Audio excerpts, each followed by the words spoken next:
cantando de ambos hoyos la cara cerró, mas por ahora vais gobernando otro hoyo de crespo.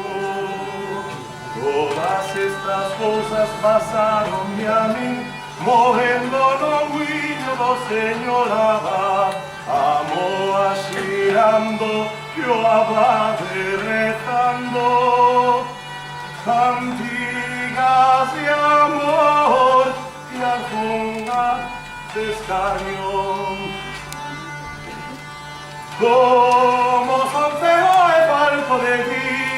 vista, cuando una moza me vino a parar, darme conta si es gruesa o es fraca,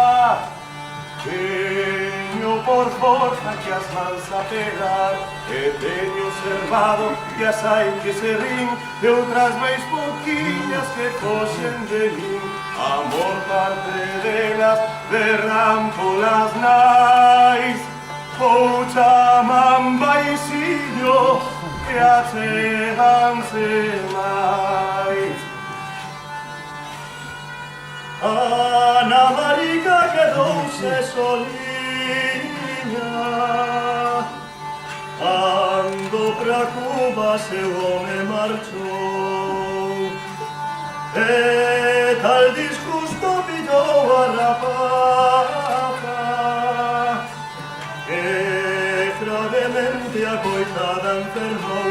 e só eu quería que a fora coidar un primo que tiña no mesmo lugar, el ojo dicía cando xa sanou,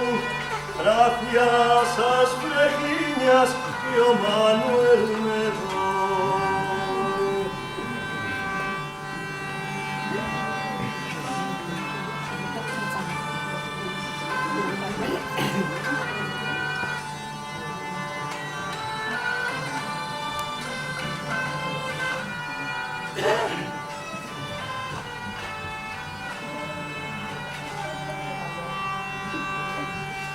Uma noite